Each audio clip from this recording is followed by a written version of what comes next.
Doctor Baba Saheb Ambedkar open university.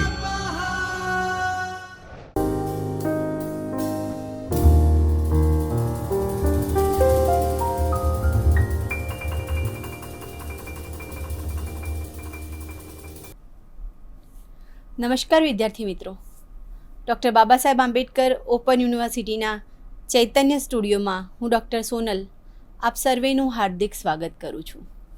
ઇતિહાસ વિષયના આજના લેક્ચરમાં આપણે FYBA પ્રથમ વર્ષ હિસ્ટ્રી સાથે જે મેઇન્સ અને સબસિડરી સાથે એટલે કે ગૌણ અને મેઇન વિષય સાથે જેઓ ઇતિહાસના પ્રથમ વર્ષમાં ભણી રહ્યા છે એમને એક બ્લોક 2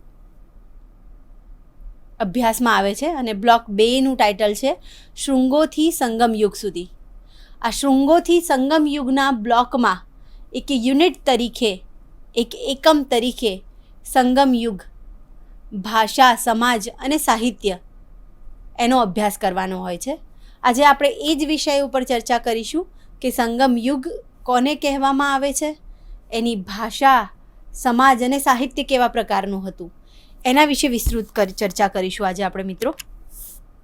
સૌ પ્રથમ તો આજના લેક્ચરથી કે જે આપણે FYBAમાં HISM અને HISS તરીકે બ્લોક 2માં જે સંગમ યુગ ભણવામાં આવે છે, આ સંગમ યુગથી આપણે શું જાણી શકીશું, એક સૌથી મોટો પ્રશ્ન એ થાય. તો મિત્રો આજના લેક્ચરથી આપણે સંગમ યુગની ભાષા કઈ હતી અને કયા પ્રકારનું સાહિત્ય આ સમયમાં રચાયું હતું એના વિશે વિસ્તૃત માહિતી મેળવી શકીશું. આ સાથે સાથે સંગમ યુગની સામાજિક સ્થિતિ કેવી હતી, એ સમયનું સમાજ જીવન કેવું હતું, એ લોકોની વર્ણ વ્યવસ્થા, એ લોકોની જ્ઞાતિ વ્યવસ્થા કેવી હતી એ વિશે પણ વિસ્તૃત રીતે જાણી શકીશું. સાથે સાથે આજના આ લેક્ચરમાં સંગમ યુગના લોકોનો ખોરાક કેવા પ્રકારનો હતો એના વિશે પણ માહિતી મેળવી શકીશું. સૌ પ્રથમ વાત કરીએ મિત્રો સંગમ યુગ. આ સંગમ યુગ કોને કહેવામાં આવે છે કે આ સંગમ છે શું, એક એ પ્રશ્ન આપણને સૌ પ્રથમ ઉદ્ભવે. તો મિત્રો સંગમ શબ્દ જે છે એ સંગમ નામના સંસ્કૃત શબ્દમાંથી ઉતરી શબ્દ છે. એટલે કે મૂળ સંસ્કૃત શબ્દ સંગમ ઉપરથી આ સંગમ શબ્દ ઉતરી આવેલ છે અને આ સંગમનું મૂળ અર્થ જોવામાં આવે તો સંગોષ્ઠી, પરિષદ કે સંઘ એવો થાય છે. પ્રાચીન દક્ષિણ ભારતમાં તમિલ કવિઓ દ્વારા જે સભાઓ કે જે સંગોષ્ઠીઓનું આયોજન કરવામાં આવ્યું, જે સુઆયોજિત સભાઓ અને સંગોષ્ઠીઓ હતી, આ સંગોષ્ઠીઓમાં જે વિદ્વાનોએ પરસ્પર સાથે રહી અને વિભિન્ન પ્રકારના જે ચર્ચા વિચારણા કરી અને આ ચર્ચા વિચારણાની સાથે જે સાહિત્યનું સર્જન થયું એને આ સંગમ યુગનું સાહિત્ય કહેવામાં આવે છે અને આ સમયગાળાને સંગમ યુગ કહેવામાં આવે છે.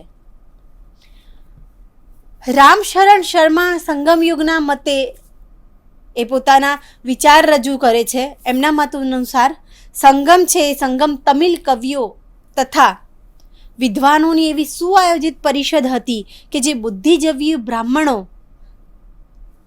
બ્રાહ્મણ કવિઓનું ખૂબ મોટું વર્ચસ્વ આ પરિષદમાં હતું.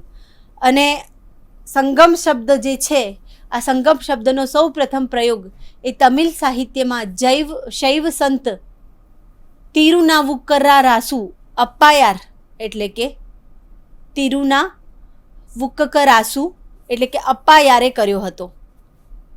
ઈસવીસન પૂર્વેની જે 7મી સદી છે, આ 7મી સદીમાં આ જે સંત છે શૈવ સંત, એ શૈવ સંત થઈ ગયા હતા. એટલે કે સંગમ શબ્દનો પ્રયોગ ઈસવીસન પૂર્વેની 7મી સદીમાં પણ થયો હતો.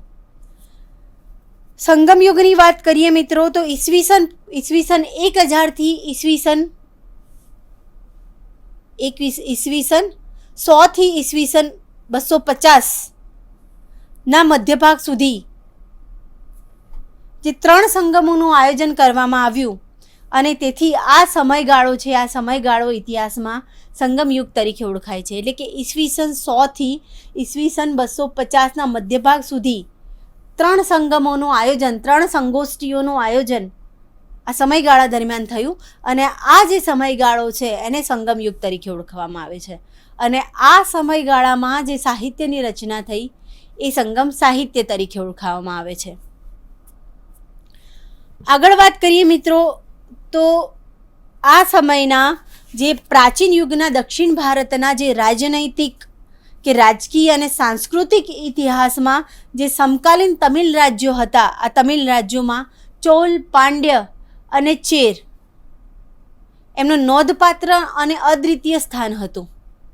આ સમયનું પ્રાચીન દક્ષિણ ભારત છે. આ દક્ષિણ ભારતના જે 3 તમિલ રાજ્યો ચોર, પાંડ્ય અને ચેર, જેમનું આ સમયના રાજકીય, આ સમયના સાંસ્કૃતિક ઇતિહાસમાં ખૂબ મોટો નોંધપાત્ર ફાળો રહ્યો છે.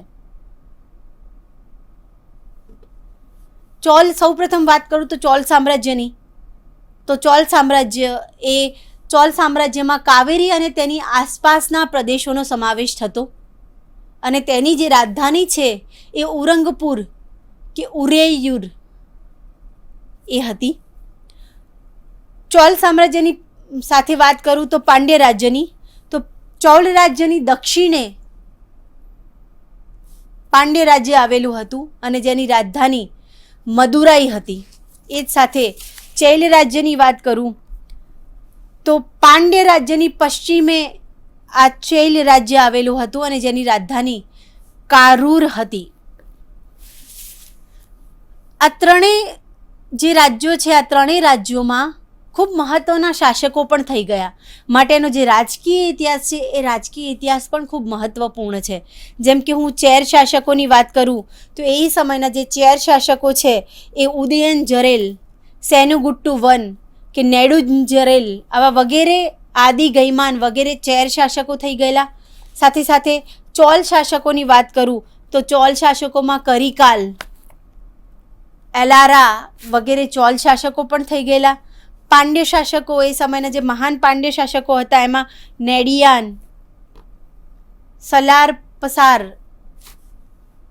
આવા વગેરે, મુદુકુડુમી વગેરે પ્રકારના જે શાસકો કે જેમને એ સમયની જે રાજકીય સ્થિતિ છે કે રાજકીય એ સમયનો જે ઇતિહાસ છે એમાં ખૂબ મહત્ત્વનો ફાળો ભજવ્યો. આમ મિત્રો, જે સંગમ સાહિત્ય છે એ આ સમયમાં ઈસવીસનને 100થી ઈસવીસનને 250 દરમિયાન 250 વર્ષમાં, ઈસવીસન 250 સુધી, એટલે કે આ જે 250 વર્ષ દરમિયાન જે સાહિત્ય રચાણું, જ્યારે કેટલાક વિદ્વાનોમાં આ જે 100થી ઈસવીસન 250ના જે સાલવારી છે એમાં પણ કેટલાક ઇતિહાસકારો મતાંતર છે. કેટલાક ઇતિહાસકારોના મતે ઈસવીસન પૂર્વેની 4થી સદીથી ઈસવીસનની 6ઠ્ઠી સદી સુધી, આમ અલગ અલગ વિદ્વાનોમાં આ જે સંગમ યુગ છે, સંગમ યુગને લઈને મતાંતરો છે.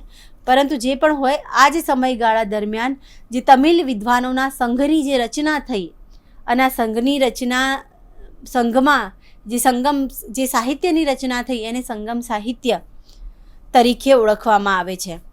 આ જે સંગમ સાહિત્ય કેમ આટલું મહત્ત્વનું છે એ સમયનું, તો મિત્રો આ સમયનું જે સંગમ સાહિત્ય છે એ સમયના તત્કાલીન સમયની સામાજિક, આર્થિક, એ સમયની રાજકીય,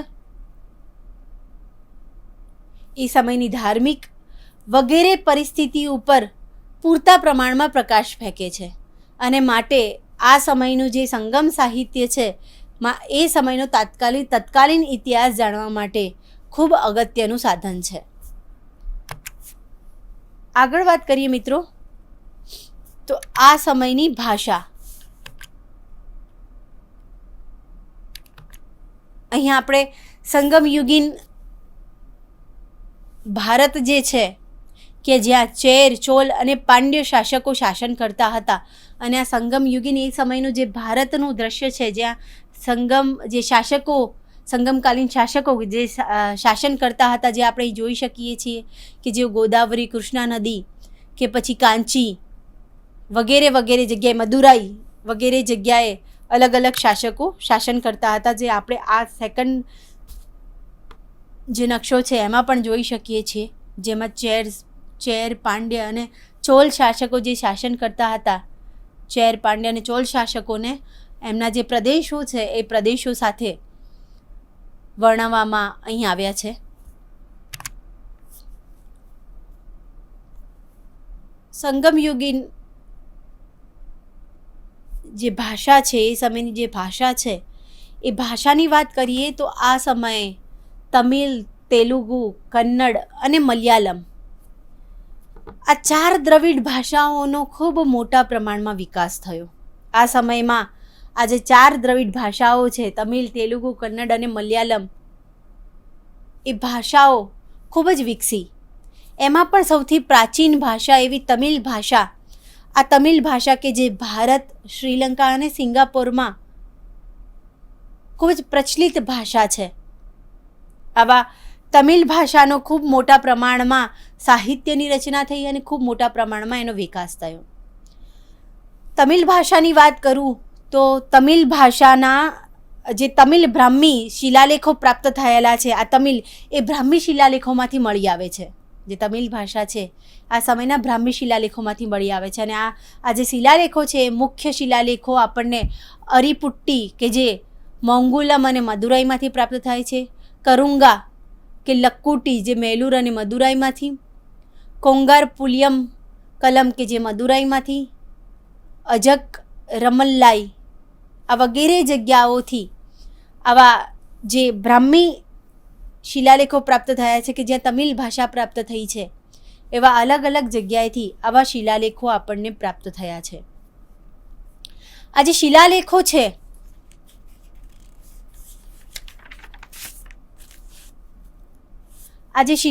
છે આ શિલાલેખોનો સમય ઈસવીસન પૂર્વે 200થી ઈસવીસન 300નો હોય એવો એ સમયના મળી આવેલ શિલાલેખો ઉપરથી કે એ સમયની જે ભાષા અને લિપિ ઉપરથી આપણે જાણી શકીએ છીએ. આ જે શિલાલેખો પ્રાપ્ત થયા, આ શિલાલેખોમાં સંસ્કૃત અને પ્રાકૃત શબ્દોનો જે સ્થાનિક રૂપાંતર પામેલ તમિલ શબ્દો છે, આવા તમિલ શબ્દો આપણને આ શિલાલેખોમાંથી પ્રાપ્ત થયા છે. આમ ટૂંકમાં કહીએ તો સંગમ યુગ દરમિયાન દ્રવિડ જૂથની જે 4 ભાષાઓ હતી, તમિલ, તેલુગુ, કન્નડ અને મલયાલમ, આ 4 ભાષામાં સંગમ સાહિત્ય રચાયું. અને એમાંય સૌથી વિશેષ જે તમિલ છે, એ તમિલ ભાષામાં સૌથી વધારે સાહિત્યની રચના થઈ. આમ જે સંગમયુગીન જે સાહિત્ય છે, કેવા કેવા પ્રકારનું સાહિત્ય પ્રાપ્ત થયું હતું, કઈ કઈ કૃતિઓ હતી એમાં, એ વગેરેની ચર્ચા આપણે વિગતવાર હવે પછીના નેક્સ્ટ લેક્ચરમાં કરીશું. અહીં આપણે જોઈ શકીએ છીએ તમિલ સ્ક્રિપ્ટ. આ તમિલ સ્ક્રિપ્ટમાં અલગ અલગ શબ્દો આપણે અહીં અલગ અલગ બીસી અને એડી વાઇઝ, એટલે કે ઈસવીસન પૂર્વે અને ઈસવીસનની સદીમાં જે શબ્દોનો ઉપયોગ થયો એ તમિલ સ્ક્રિપ્ટ અહીં મૂકેલી છે, જે આપણે જોઈ શકીએ છીએ. આગળ વાત કરીએ સંગમયુગીન સમાજની. મિત્રો, સંગમયુગીન સમાજ એ જુદા જુદા પાસાઓમાં આપણે સમાજનો અભ્યાસ કરીશું. સૌ પ્રથમ સંગમયુગીન સમાજને આપણે એની જે વર્ણ અને જ્ઞાતિ વ્યવસ્થા છે, આ વર્ણ અને જ્ઞાતિ વ્યવસ્થાના આધારે સમજીશું. મેં તમને જેમ વાત કરી મિત્રો કે સંગમયુગનો સમાજ જો જાણવો છે તો એ સમયનું જે સાહિત્ય છે, આ સાહિત્યનો જ્યારે અભ્યાસ કરીશું તો એ સમયનો તત્કાલીન સમયનો જે સમાજ છે, આ સમાજ જીવનનું દર્શન એ આપણને આ સાહિત્યિક કૃતિમાંથી જાણવા મળે છે. સૌપ્રથમ વાત કરીએ તો વર્ણ જ્ઞાતિ વ્યવસ્થાની. કેટલાક વિદ્વાનોના મત અનુસાર એ સમયનું જે વર્ણ કે જ્ઞાતિ વ્યવસ્થા છે એ કોઈ સ્પષ્ટપણે 4 ભાગોમાં કે 4 વિભાગોમાં કે 4 વર્ણોમાં વિભાજિત નહોતી. સ્પષ્ટપણે કોઈ 4 જ્ઞાતિઓમાં કે 4 વર્ણોમાં વિભાજન એ ત્યાંની જ્ઞાતિ વ્યવસ્થાનું થયેલું નહોતું, પરંતુ કેટલાક જે વિદ્વાનો છે એ વિદ્વાનોના મત અનુસાર એ સમયે સંગમયુગીન સમાજ 4 વર્ણોમાં વિભાજિત હતો. તો કયા કયા 4 વર્ણો? તો અરસર એટલે કે શાસક, અંડનર એટલે કે બ્રાહ્મણ, વેનિગર એટલે કે વણિક, પેલાલ એટલે કે ખેડૂત. વિસ્તૃત રીતે ચર્ચા કરીએ તો ઉપરોક્ત વર્ણમાં અંડનર એટલે કે બ્રાહ્મણ જે છે એમનું સર્વોચ્ચ સ્થાન આ સમયમાં હતું. ખૂબ જ સન્માનીય દરજ્જો આ સમયના જે અંડનર એટલે કે બ્રાહ્મણો છે એ ધરાવતા હતા.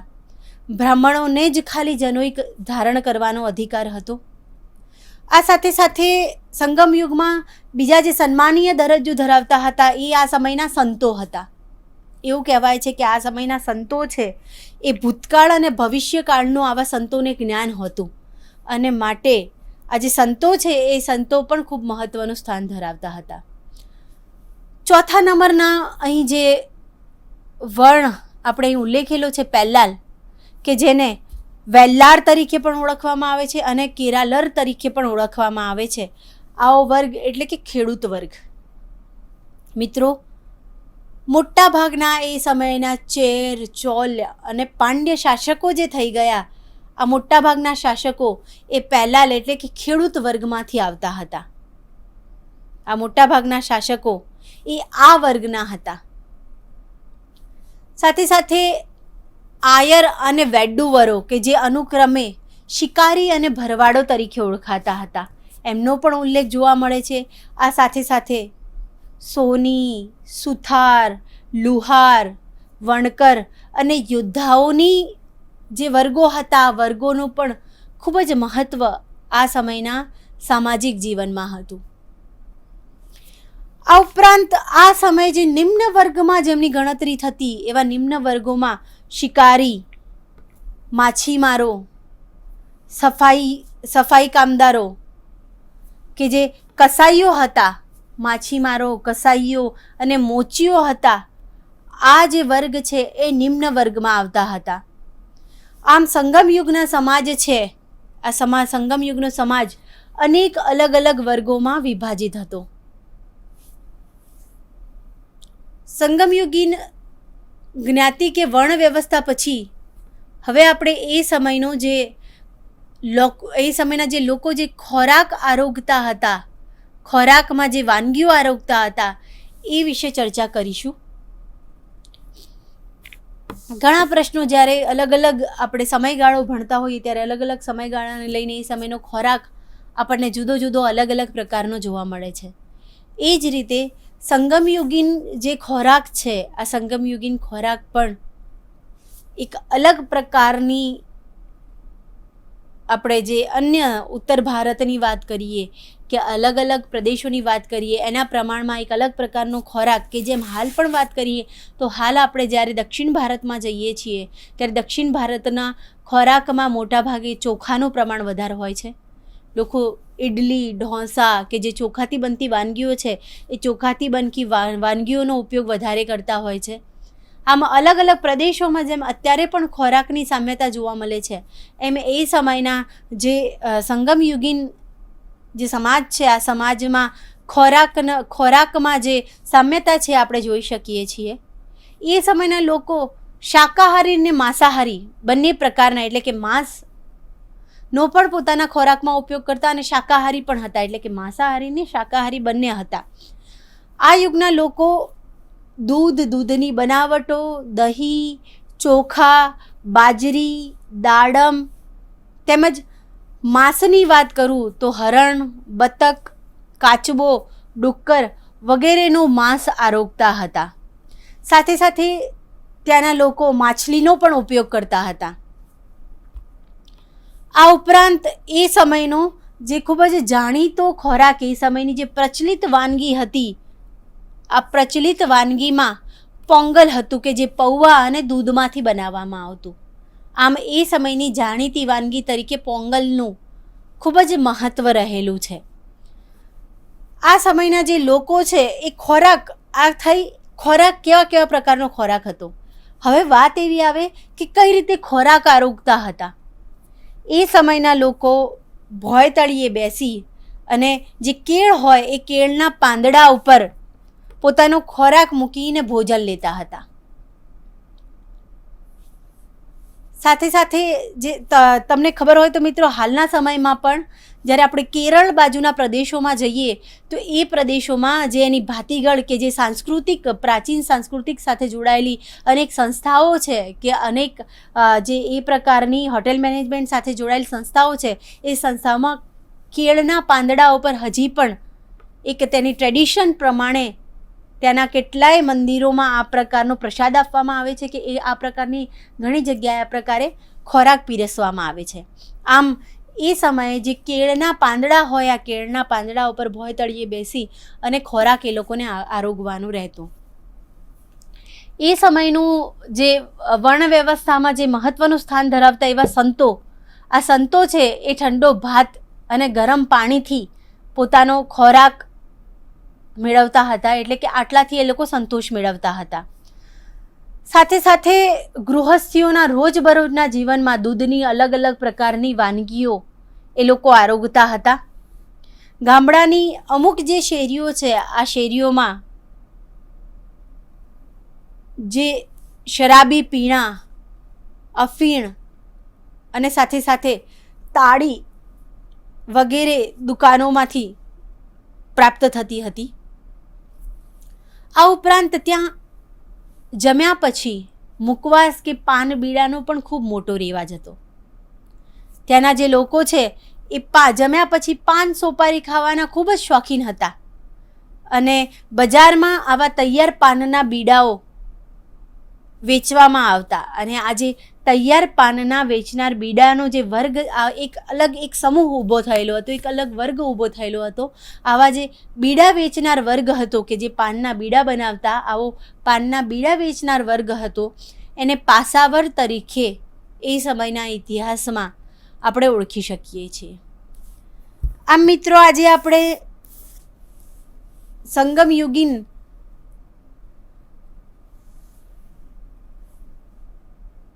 જે સમાજ છે એ સમાજની વર્ણ જ્ઞાતિ વ્યવસ્થા અને ખોરાક વિશે ખૂબ જ વિસ્તૃત રીતે ચર્ચા કરી કે કેવા પ્રકારનો એ લોકો ખોરાક આરોગતા હતા, કઈ પ્રકારે ખાતા હતા, કેવા કેવા શરાબી પીણાથી એ લોકો પરિચિત હતા, કેવા કેવા પ્રકારના ખોરાકના એ લોકો શોખીન હતા. આ સાથે એ સમયની જે વર્ણ વ્યવસ્થામાં કયા વર્ણનું પ્રભુત્વ હતું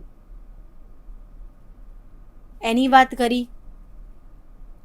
આ સાથે સાથે સંગમયુગીન ભાષા કેવી હતી અને સંગમયુગીન ભાષામાં જે તમિલ, તેલુગુ, મલયાલમ, આ જે 4 દ્રવિડ ભાષાઓ છે, કન્નડ, આવી 4 દ્રવિડ ભાષાઓનું જે પ્રભુત્વ હતું અને મોટા જે સાહિત્યની રચના થઈ, આ ચારેય ભાષામાં ખૂબ મોટા પ્રમાણમાં સાહિત્યની રચના થઈ, એના વિશે વિસ્તૃત રીતે ચર્ચા કરી આપણે.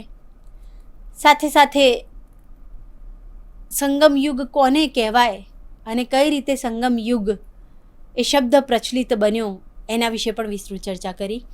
હવે પછીના લેક્ચરમાં મિત્રો આપણે સંગમયુગીન સમાજમાં જે બાકી રહી ગયેલ ટોપિકો છે, જેમ કે એમના પોશાક, એમના આભૂષણ, એમના રહેઠાણો, એમના મનોરંજનના સાધનો અને સૌથી મહત્ત્વનું સંગમયુગીન સાહિત્ય, સંગમયુગીન કૃતિઓ, કે કયા કયા પ્રકારની કૃતિઓ આ સંગમયુગીન કૃતિઓ હતી અને એમાંથી કઈ રીતે સમાજ જીવન આપણે જાણી શક્યા છીએ. આવી અલગ અલગ કૃતિઓ વિશે આપણે હવે પછીના લેક્ચરમાં ચર્ચા કરીશું. આગળ બાકી રહેતી બાબતો છે એની સમાજ વ્યવસ્થા અને એના સાહિત્ય વિશે નવા સમયે મળીએ. આભાર.